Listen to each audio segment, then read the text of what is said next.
On en sait un peu plus sur le plan ourdi par Ahmed Gaïd Salah, chef d'état-major de l'armée algérienne, pour freiner l'élan des manifestations anti-système et, du coup, s'assurer la pérennité de la vieille garde au pouvoir depuis l'indépendance de l'Algérie, en 1962. À la faveur de ce sombre agenda, le général, qui a été la principale cible des slogans arborés, lors du 13e vendredi de manifestation, hier 17 mai, une armée de barbouzes, sécurité militaire, s'évertue à noyauter les foules par des manifestants instrumentalisés lors des actions observées dans la capitale Alger. Premier acte de ce plan diabolique, et il n'est pas des moindres, l'opération d'occupation de la place de la Grande Poste à Alger, lieu symbolique du Irak algérien, par des groupes totalement acquis au général Gaïd Salah, dont les membres de l'Association des Invalides de l'Armée de Libération Nationale et des militants du Front de Libération Nationale FLN, mobilisés par certains députés à la solde des services,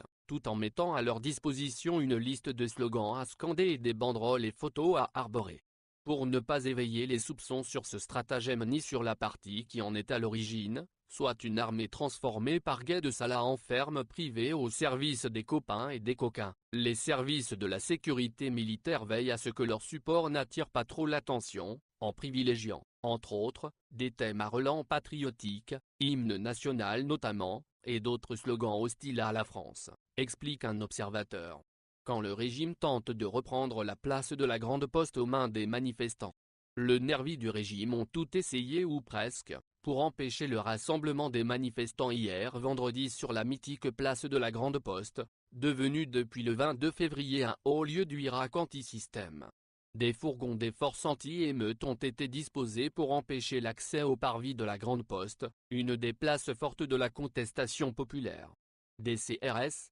équipés de fusils lance-grenades, s'étaient également déployés autour de l'édifice, constate un quotidien de la place.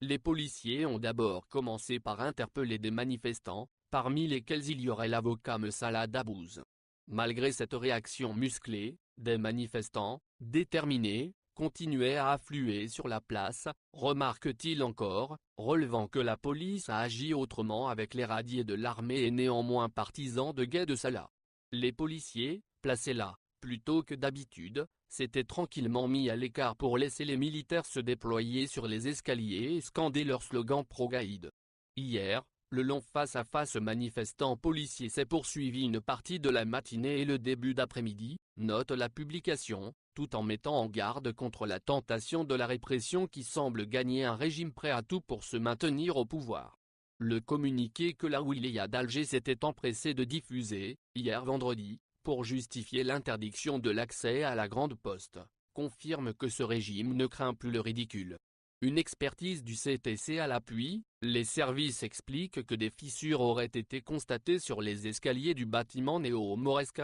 en raison du surpoids qu'il supporte, avait-elle allégué, en guise d'explication à cette tentative d'interdiction qui a finalement été mise en échec par des manifestants conscients et déterminés à aller jusqu'au bout de leurs revendications.